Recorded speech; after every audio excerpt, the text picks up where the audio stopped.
Assalamualaikum warahmatullahi wabarakatuh. Kami dari kelompok 6 mata kuliah Profesi Kependidikan, Pendidikan Biologi Universitas Lambung Mangkurat semester 4. Kali ini kami akan memaparkan materi mengenai penggunaan media pembelajaran dan penjaminan mutu pendidikan. Adapun anggota dari kelompok kami yang pertama ialah Arnopen Kristina, kedua Eli Rahmadinayanti, ketiga Khairunisa, keempat Leonidea Ekawati, kelima Nanda Febrianti, keenam Naura Syifa Inasya Dewi Hartika, ketujuh Rina Falhiah, kedelapan saya sendiri Safa Mutia sebagai moderator, dan kesembilan Siti Sofia Lanjo. Baik, pemateri yang pertama mengenai penggunaan media pembelajaran. Submateri yang pertama ialah pengertian media pembelajaran yang akan disampaikan oleh Nanda Febrianti. Kepada Nanda dipersilahkan. Di sini saya akan memaparkan materi tentang pengertian media pembelajaran. Kata media berasal dari bahasa Latin, yaitu medius, yang secara harfiah berarti tengah, perantara, pengantar, menurut Mufidah tahun 2018. Media pembelajaran secara umum adalah alat bantu proses belajar mengajar. Selain itu, media pembelajaran adalah segala sesuatu yang dapat dipergunakan untuk merangsang pikiran, perasaan, perhatian, dan kemampuan atau keterampilan si pelajar, sehingga dapat mendorong terjadinya proses belajar. Batasan ini cukup luas dan mendalam, mencakup pengertian sumber, lingkungan, manusia, dan metode yang dimanfaatkan untuk tujuan pembelajaran atau pelatihan, menurut Ekayani tahun 2017. Jadi, media pembelajaran adalah segala sesuatu yang dapat menyalurkan pesan, dapat merangsang pikiran, perasaan, dan kemauan peserta didik sehingga dapat mendorong terciptanya proses belajar pada diri peserta didik. Sekian dari saya kembalikan kepada moderator. Baik, terima kasih kepada Nanda Febrianti yang telah menyampaikan submateri yang pertama tentang pengertian media pembelajaran. Selanjutnya submateri yang kedua mengenai dasar dan tujuan penggunaan media pembelajaran akan disampaikan oleh Eli Rahmadinayanti. Kepada Eli dipersilahkan. Assalamualaikum warahmatullahi wabarakatuh. Jadi di sini saya akan menjelaskan mengenai dasar penggunaan media pembelajaran, tujuan dari penggunaan media pembelajaran, dan yang ketiga itu pengertian penjaminan mutu pendidikan. Jadi yang pertama saya akan menjelaskan mengenai dasar dari penggunaan media pembelajaran. Itu ada dua, yaitu landasan psikologis dan landasan religius. Yang pertama itu landasan psikologis, itu berhubungan dengan sikap dan perilaku siswa. Jadi landasan ini merupakan alat pengatur pesan dalam kegiatan pembelajaran, yaitu memberikan stimulus atau nasihat-nasihat kepada siswa atau motivasi supaya siswa tersebut dapat memahami materi yang disampaikan oleh guru. Dan yang kedua adalah landasan religius. Landasan ini lebih ke manfaat dari Tuhan berikan kepada kita manusia, yaitu seperti potensi yang berkembang dengan dimilikinya pendengaran, penglihatan, dan pikiran. Jadi landasan religius ini itu sesuatu hal yang konkret, akan lebih mudah dipahami atau dijelaskan atau dipelajari jika daripada sesuatu hal yang lebih abstrak. Jadi landasan religius ini lebih kepada Tuhan, kepada hubungan antara manusia dan Tuhan. Selanjutnya ada dari media pembelajaran, yaitu yang pertama mempermudah proses belajar mengajar, yang kedua meningkatkan efisiensi belajar mengajar, yang ketiga menjaga relevansi dengan tujuan belajar, yang keempat membantu konsentrasi mahasiswa, yang kelima menurut Judge yaitu komponen sumber belajar yang dapat merangsang siswa untuk belajar. Selanjutnya, submateri yang ketiga mengenai ciri-ciri media pembelajaran akan disampaikan oleh Leonidea Ekawati. Kepada Leoni dipersilakan. Baik, di sini saya akan melanjutkan materi, yakni ciri-ciri media pembelajaran. Ciri-ciri media pembelajaran menurut Kilas dan Eli yang dikutip oleh Azhar Arsyad mengemukakan bahwa ciri-ciri media pembelajaran terdapat dua ciri, yakni ciri fiksatif atau fixative property, dan yang kedua ciri manipulatif atau manipulative property. Langsung saja ke ciri pertama, yaitu ciri fiksatif atau fixative property. Ciri fiksatif ini menggambarkan media merekam, menyimpan, melestarikan, dan merekonstruksi suatu peristiwa atau objek. Yang kedua, ciri manipulatif atau manipulative property. Kejadian yang memakan waktu berhari-hari dapat disajikan kepada siswa dalam waktu 2 atau 3 menit dengan teknik pengambilan gambar atau time-lapse recording. Kemampuan media dari ciri manipulatif ini memerlukan perhatian yang sungguh-sungguh karena apabila terjadi kesalahan dalam pengaturan kembali urutan kejadian atau pemotongan bagian-bagian yang salah, maka akan terjadi pula kesalahpenafsiran yang tentu saja akan membingungkan bahkan menyesatkan sehingga dapat merubah sikap mereka yang tidak diinginkan. Sedangkan ciri-ciri umum dari media pembelajaran yang dikemukakan oleh Omar Hamalik, yakni yang pertama, media pembelajaran identik dengan pengertian peragaan yang berasal dari kata raga. Artinya, suatu benda yang dapat diraba, dilihat, dan didengar, dan yang dapat diamati melalui panca indera. Yang kedua, tekanan utama terletak pada benda atau hal-hal yang dapat dilihat dan didengar. Yang ketiga, media pembelajaran digunakan dalam rangka hubungan komunikasi dalam pengajaran antara guru dan siswa. Yang keempat, media pembelajaran adalah semacam alat bantu belajar mengajar, baik di dalam maupun di luar kelas. Yang kelima, media pembelajaran merupakan suatu perantara, medium media, dan digunakan dalam rangka belajar. Media pembelajaran mengandung aspek sebagai alat dan sebagai teknik yang erat kaitannya dengan metode belajar. Sekian dari saya akan kembalikan ke moderator. Terima kasih. Submateri yang keempat, mengenai macam-macam media pembelajaran akan disampaikan oleh Naura Syifa Inaisyah Debi Hartika. Kepada Naura dipersilahkan.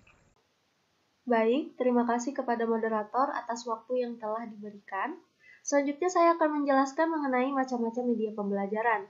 Macam-macam media pembelajaran menurut jenisnya terbagi menjadi 3, yaitu media visual, media audio, dan media audiovisual. Media audiovisual terbagi lagi menjadi 4, yaitu audiovisual diam, audiovisual gerak, audiovisual murni, dan audiovisual tidak murni.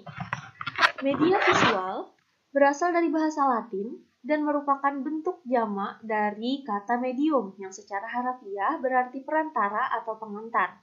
Jadi dapat dipahami bahwa media adalah perantara atau pengantar dari pengirim ke penerima pesan. Media visual adalah suatu media yang menyalurkan pesan dari sumber ke penerima melalui indera penglihatan. Pesan yang disampaikan dituangkan ke dalam simbol-simbol komunikasi visual. Simbol tersebut perlu dipahami benar artinya agar proses penyampaian pesan dapat berhasil dan efisien. Media visual dapat memperlancar pemahaman dan memperkuat ingatan. Media visual ini ada yang menampilkan gambar diam seperti film strip, slides, foto, gambar, dan lukisan. Cetakan, ada pula media visual yang menampilkan gambar atau simbol yang bergerak seperti film bisu atau film kartun. Selanjutnya adalah media audio. Media audio adalah media yang hanya mengandalkan kemampuan suara saja, seperti radio, kaset recorder, piringan hitam, dan lain-lain. Media ini tidak cocok untuk orang tuli atau mempunyai kelainan dalam pendengaran. Selanjutnya adalah media audiovisual. Media audiovisual adalah media yang mempunyai unsur suara dan unsur gambar. Jenis media ini mempunyai kemampuan yang lebih baik karena meliputi kedua jenis media yang pertama dan yang kedua. Menurut Syaiful 2002, media ini dibagi menjadi audiovisual diam, audiovisual gerak, audiovisual murni, dan audiovisual tidak murni. Audiovisual diam yaitu media yang menampilkan suara dan gambar diam seperti bingkai, suara atau sound slides, film rangkai suara, dan cetak suara. Yang kedua adalah audiovisual gerak, yaitu media yang dapat menampilkan unsur suara dan gambar yang bergerak seperti film suara dan video-video kaset.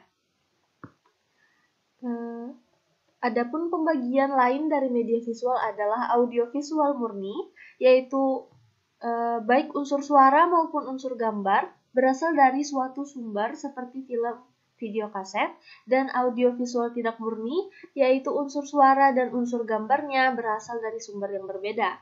Misalnya, film bingkai suara yang unsur gambarnya bersumber dari slide proyektor dan unsur suaranya bersumber dari tape recorder. Sekian dari saya kembalikan kepada moderator. Baik, kita masuk kepada materi yang kedua mengenai penjaminan mutu pendidikan. Selanjutnya, mengenai submateri yang pertama, pengertian mutu pendidikan akan disampaikan oleh Leonida Ekawati. Kepada Leoni, dipersilakan. Baik, di sini saya akan melanjutkan materi, yaitu tentang pengertian mutu pendidikan. Menurut Suti tahun 2011, mutu pendidikan adalah derajat keunggulan dalam pengelolaan pendidikan secara efektif dan efisien untuk melahirkan keunggulan akademis dan ekstrakurikuler pada peserta didik yang dinyatakan lulus untuk satu jenjang pendidikan atau menyelesaikan pembelajaran tertentu. Secara umum dapat diketahui bahwa mutu pendidikan adalah nilai, manfaat, kesesuaian dengan suatu spesifikasi tertentu atas input, proses, dan output pendidikan yang dirasakan oleh konsumen pemakai jasa pendidikan. Pengertian mutu pendidikan terdapat dua, yakni mutu input dan mutu output. Mutu input terkait dengan kualitas masukan pendidikan seperti animo masyarakat untuk mendaftar sebagai calon siswa baru dan tingkat kemampuan siswa baru yang diterima oleh lembaga pendidikan tersebut. Selain itu juga, instrumental input seperti kurikulum, pendidik, dan tenaga kependidikan, sarana dan prasarana, serta sumber dana yang dimiliki oleh lembaga pendidikan yang bersangkutan. Kemudian yang kedua, mutu output terkait dengan kompetensi yang dimiliki oleh lulusan suatu lembaga pendidikan. Mutu lulusan bisa dilihat dari prestasi belajar, diterimanya studi lanjut di jenjang di atasnya, maupun prestasi kerja setelah mereka memasuki dunia kerja. Sekian materi dari saya kembalikan ke moderator. Terima kasih. Pengertian penjaminan mutu pendidikan. Jadi, penjaminan mutu pendidikan itu ialah serentetan proses dan sistem yang saling berkaitan untuk mengumpulkan, menganalisis, dan melaporkan data tentang kinerja dan mutu pendidik dan tenaga kependidikan, program dan lembaga pendidikan. Jadi, dalam penjaminan mutu pendidikan ini terdapat 3 aspek yang berfungsi untuk sebagai acuan dalam hal penjaminan mutu pendidikan ini, yaitu yang pertama ada pengkajian mutu pendidikan, apa itu tentang mutu pendidikan, dan yang kedua analisis dan pelaporan mutu pendidikan. Jadi dari mutu pendidikan ini dianalisis dan dilaporkan kepada lembaga pendidikan. Dan yang terakhir ada peningkatan mutu dan penumbuhan budaya peningkatan mutu yang berkelanjutan. Jadi yang terakhir ini setelah dilaporkan itu adanya peningkatan, jadi lebih baik lagi bagaimana mutunya dan penumbuhannya budaya peningkatan mutu yang berkelanjutan. Sekian dari saya. Selanjutnya, Saudari Rina Valiyah akan menyampaikan submateri tentang dimensi-dimensi mutu pendidikan. Kepada Rina, dipersilakan. Baiklah, di sini saya akan menjelaskan mengenai materi dimensi-dimensi mutu pendidikan. Kualitas dalam pendidikan menjadi semakin penting akibat adanya tekanan konsumen dan persaingan, sehingga pada akhirnya kualitas akan mempunyai pengaruh terhadap lembaga pendidikan. Konsep-konsep penjaminan kualitas banyak memiliki sebutan antara lain Total Quality Improvement, Continuous Measurable Improvement, atau Total Quality Management. Ada 7 konsep penjaminan mutu tersebut, yaitu 1. Komitmen manajemen puncak. Nah, dalam hal ini, manajemen puncak itu berpengaruh, seperti proses pengembangan kualitas, penciptaan nilai, tujuan, dan sistem. Aspek ini penting mengingat bahwa bukti-bukti adanya kegagalan pelaksanaan Total Quality Management adalah kurangnya dukungan dan komitmen manajemen. Yang kedua, fokus pada konsumen. Nah, dalam hal ini merupakan salah satu tujuan utama lembaga pendidikan, yang mana keputusan konsumen akan menjamin citra dan kelangsungan hidupnya serta keunggulan bersaing. Konsumen merupakan faktor kritis bagi setiap lembaga pendidikan, sehingga sebaik apapun manajemen lembaga pendidikan, jika tidak memperhatikan konsumen, maka mutu pendidikan tersebut pasti akan hancur. Yang ketiga, pemberdayaan karyawan. Pemberdayaan diartikan sebagai pemberian wewenang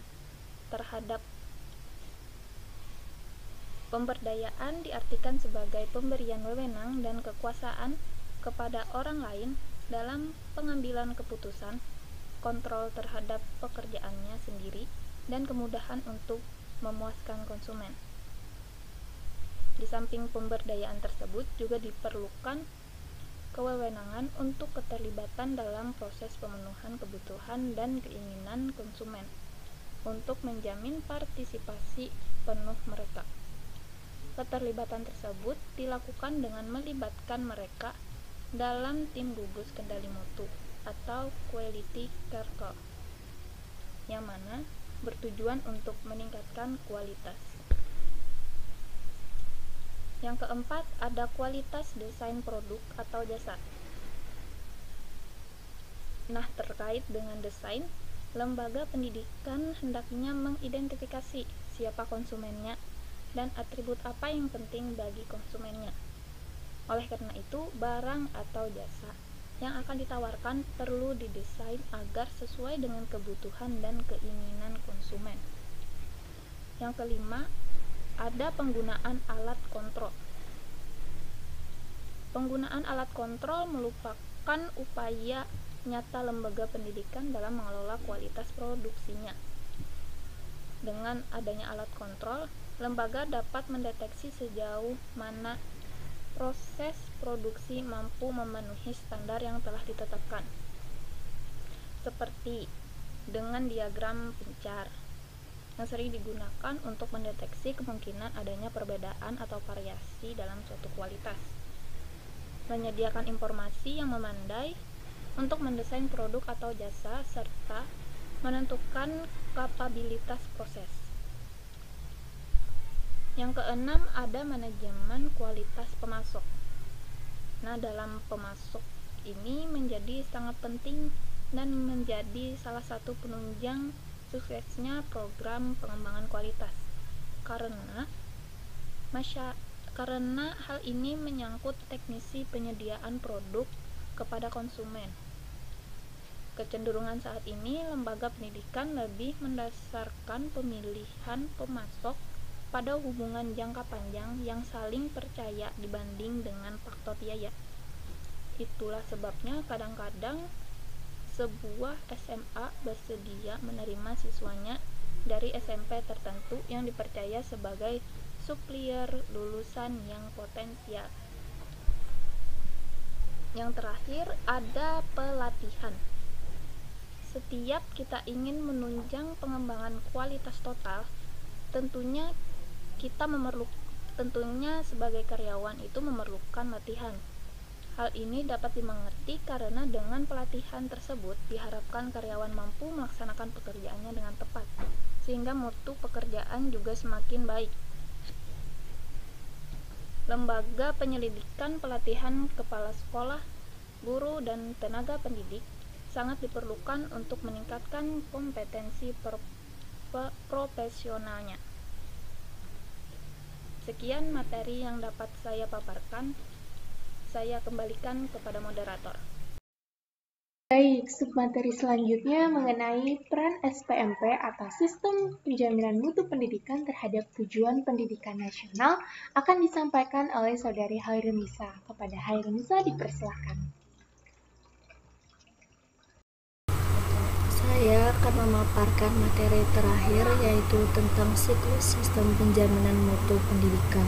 Dalam implementasinya, Sistem penjaminan mutu pendidikan dasar dan menengah mengikuti siklus kegiatan sesuai dengan komponen masing-masing. Siklus sistem penjaminan mutu internal terdiri atas 1. Pemetaan mutu pendidikan yang dilaksanakan oleh satuan pendidikan berdasarkan standar nasional pendidikan. Yang kedua, pembuatan rencana peningkatan mutu yang dituangkan dalam rencana kerja sekolah. Yang ketiga, pelaksanaan pemenuhan mutu baik dalam pengelolaan satuan pendidikan maupun proses pembelajaran. Yang keempat, monitoring dan evaluasi proses pelaksanaan pemenuhan mutu pendidikan maupun proses pembelajaran. Yang kelima, penetapan standar baru dan penyusunan strategi peningkatan mutu berdasarkan hasil monitoring dan evaluasi. Selanjutnya, materi tentang acuan mutu pendidikan dasar dan menengah. Implementasi sistem penjaminan mutu pendidikan dasar dan menengah mengacu pada standar sesuai peraturan dasar dan menengah adalah Standar Nasional Pendidikan atau SNP. SNP sendiri adalah standar minimal yang ditetapkan pemerintah dalam bidang pendidikan yang harus dipenuhi oleh satuan pendidikan dan semua pemangku kepentingan dalam mengelola dan menyelenggarakan pendidikan. Standar nasional pendidikan terdiri atas 1. Standar kompetensi lulusan, 2. Standar isi, 3. Standar proses, 4. Standar penilaian, 5. Standar pendidikan dan kependidikan, 6. Standar pengelolaan, 7. Standar sarana dan prasarana, 8. Standar pembiayaan. Selanjutnya saya akan serahkan kepada moderator. Selanjutnya, submateri tentang paradigma dan prinsip penjaminan mutu pendidikan akan disampaikan oleh Saudari Arnapen Karistina. Kepada Arnapen dipersilakan.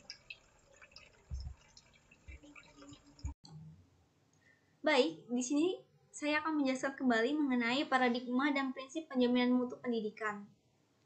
Adapun yang akan saya jelaskan pertama dulu yaitu paradigma penjaminan mutu pendidikan. Dalam paradigma penjaminan mutu pendidikan, yang mana pendidikan untuk semua bersifat inklusif dan tidak mendiskriminasi peserta didik atas dasar latar belakang apapun. Jadi tidak ada yang namanya diskriminasi dalam pendidikan itu sendiri. Yang kedua ada pembelajaran sepanjang hayat akan berpusat pada peserta didik yang memperlakukan, memfasilitasi dan mendorong peserta didik menjadi insan yang tentunya akan kreatif, inovatif, dan berkewirausahaan. Dan yang ketiga, pendidikan itu sendiri itu untuk perkembangan, pengembangan, dan pembangunan berkelanjutan atau disebut dengan Education for Sustainable Development, yaitu pendidikan yang mampu mengembangkan peserta didik menjadi rahmat bagi sekalian alam, yang nantinya akan berguna dan bermanfaat bagi sekitar. Nah, adapun selanjutnya itu mengenai prinsip penjaminan mutu pendidikan. Prinsip penjaminan mutu pendidikan itu yang pertama ada keberlanjutan, prinsip keberlanjutan. Yang kedua ada prinsip terencana dan sistematis dengan kerangka waktu dan target capaian mutu yang jelas dan terukur dalam penjaminan mutu baik itu pendidikan formal maupun informal. Yang ketiga yaitu menghormati otonomi satuan pendidikan formal dan non-formal. Dan prinsip selanjutnya itu ada memfasilitasi pembelajaran informal masyarakat berkelanjutan dengan regulasi negara yang seminimal mungkin. Prinsip selanjutnya itu ada SPMP, yang mana merupakan sistem terbuka yang terus disempurnakan secara berkelanjutan. Jadi selalu diperbaharui, selalu berkelanjutan. Nah, yang ketiga ini masih tentang prinsip penjaminan mutu pendidikan, di mana tingginya kecerdasan kehidupan manusia dan bangsa mengacu pada mutu dari kehidupan manusia dan bangsa Indonesia yang komprehensif dan seimbang. Nah, di sini ada cakupan-cakupannya, yaitu yang pertama ada cakupan mutu keimanan, ketakwaan, akal budi, pekerti, dan kepribadian. Itu hal yang esensial dimiliki oleh kehidupan manusia. Yang kedua ada kompetensi intelektual, estetik, psikomotorik, kinestetik, vokasional, serta kompetensi kemanusiaan lainnya. Yang ketiga ada muatan dan tingkat kecanggihan, ilmu pengetahuan, teknologi, dan seni yang mewarnai dan memfasilitasi kehidupan. Dan yang keempat ada kreativitas dan inovasi dalam menjalani kehidupan. Dan yang terakhir ada tingkat kemandirian serta daya saing. Nah, itulah tadi paradigma serta prinsip penjaminan mutu pendidikan. Sekian materi yang saya paparkan, saya kembalikan kepada moderator.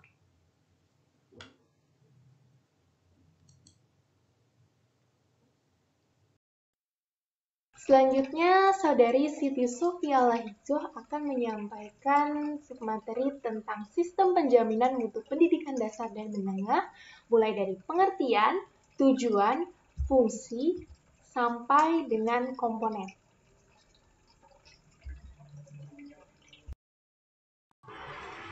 Selanjutnya, saya akan menjelaskan dan memaparkan materi tentang sistem penjaminan mutu pendidikan dasar dan menengah. Terbagi menjadi 3, yaitu pengertian, tujuan, dan fungsi. Untuk pengertian sistem penjaminan mutu pendidikan dasar dan menengah ini merupakan suatu kesatuan unsur yang terdiri atas organisasi dan kebijakan beserta proses terpadu yang mengatur segala kegiatan untuk meningkatkan mutu pendidikan dasar dan menengah secara sistematik, terencana, dan berkelanjutan. Yang selanjutnya yaitu tujuan. Tujuan dari sistem penjaminan mutu pendidikan dasar dan menengah ini, mereka bertujuan untuk menjamin pemenuhan standar pada suatu pendidikan dasar dan menengah secara sistematik, holistik, dan berkelanjutan, sehingga tumbuh dan berkembang budaya mutu pada satuan pendidikan secara mandiri. Dan yang selanjutnya fungsi. Fungsi dari sistem penjaminan mutu pendidikan dasar dan menengah ini yaitu sebagai pengendali penyelenggaraan dan pendidikan oleh satuan pendidikan untuk mewujudkan pendidikan yang bermutu. Nah, selanjutnya komponen sistem penjaminan mutu pendidikan dasar dan menengah. Di sini ada gambar, tapi saya akan jelaskan pengertiannya dulu. Untuk komponen sistem penjaminan mutu pendidikan dasar dan menengah ini terbagi menjadi 2, yaitu sistem penjaminan mutu internal dan sistem penjaminan mutu eksternal.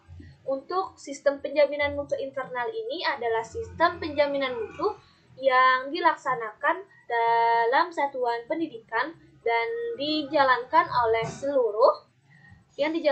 seluruh satuan pendidikan. Nah, setelah itu sistem penjaminan mutu eksternal, yaitu sistem penjaminan mutu ini dilaksanakan oleh pemerintah daerah, dan lembaga akreditasi dan lembaga standar pendidikan. Bisa dilihat dari gambar. Di situ ada lingkaran, dan lingkarannya juga bercabang, yaitu satuan pendidikan. Untuk di dalamnya itu sistem penjaminan mutu internal yang biru itu pemetaan, yang pink perencanaan, yang di bawahnya mutu baru, audit, evaluasi, dan pelaksanaan. Dan untuk bercabangnya itu terbagi menjadi 3, yaitu badan atau lembaga standar pendidikan. Di dalamnya terbagi menjadi 3, evaluasi pencapaian mutu, pemetaan standar mutu, pembuatan standar peningkatan mutu. Selanjutnya yang kedua, badan atau lembaga akreditasi, audit. Akreditasi, di dalamnya itu ada audit, mutu eksternal, dan penetapan akreditasi. Nah, untuk yang cabang setelahnya, itu adalah pemerintah atau pemerintah daerah, Di dalamnya terbagi menjadi 4, yaitu pemetaan mutu sekolah, perencanaan peningkatan mutu, fasilitas atau pemenuhan peningkatan mutu, dan interaksi pelaksanaan dan penjelasan mutu. Setelah itu, dari yang saya bacakan tersebut, ini yaitu sistem penjaminan mutu eksternal. Dan dari semuanya ini mencakup yaitu sistem informasi penjaminan mutu pendidikan. Sekian dari saya serahkan ke moderator. Kita sampai kepada submateri yang terakhir mengenai sistem penjaminan mutu pendidikan dasar dan menengah. Pokok bahasan mengenai siklus sistem penjaminan mutu pendidikan serta acuan mutu pendidikan dasar dan menengah akan disampaikan oleh Saudari Hairunisa. Kepada Hairunisa dipersilakan. Saya akan memaparkan materi terakhir yaitu tentang siklus sistem penjaminan mutu pendidikan. Dalam implementasinya, sistem penjaminan mutu pendidikan dasar dan menengah mengikuti siklus kegiatan sesuai dengan komponen masing-masing. Siklus sistem penjaminan mutu internal terdiri atas 1. Pemetaan mutu pendidikan yang dilaksanakan oleh satuan pendidikan berdasarkan standar nasional pendidikan. Yang kedua, pembuatan rencana peningkatan mutu yang dituangkan dalam rencana kerja sekolah. Yang ketiga, pelaksanaan pemenuhan mutu baik dalam pengelolaan satuan pendidikan maupun proses pembelajaran. Yang keempat, monitoring dan evaluasi proses pelaksanaan pemenuhan mutu pendidikan maupun proses pembelajaran. Yang kelima, penetapan standar baru dan penyusunan strategi peningkatan mutu berdasarkan hasil monitoring dan evaluasi. Selanjutnya, materi tentang acuan mutu pendidikan dasar dan menengah. Implementasi sistem penjaminan mutu pendidikan dasar dan menengah mengacu pada standar sesuai peraturan dasar dan menengah adalah Standar Nasional Pendidikan atau SMP.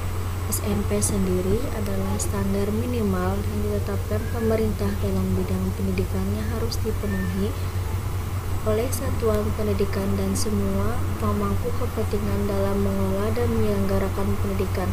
Standar nasional pendidikan terdiri atas 1. Standar kompetensi lulusan, 2. Standar isi, 3. Standar proses, 4. Standar penilaian, 5. Standar pendidikan dan kependidikan, 6. Standar pengelolaan, 7. Standar sarana dan prasarana, 8. Standar pembiayaan. Selanjutnya saya akan serahkan kepada moderator. Nah, baik. Itu tadi merupakan serentetan materi mengenai penggunaan media pembelajaran dan penjaminan mutu pendidikan. Dapat kita tarik kesimpulan bahwa media itu merupakan salah satu komponen paling penting dalam pembelajaran, di mana di dalamnya terdapat berbagai macam metode yang nantinya akan membuat siswa menjadi berinteraksi aktif, yang akan berpengaruh pada mutu pendidikannya, sehingga dapat tercapai tujuan yang diinginkan. Baik, sekian presentasi dari kami. Saya selaku moderator undur diri. Mohon maaf apabila ada salah dan hilaf. Wassalamualaikum warahmatullahi wabarakatuh.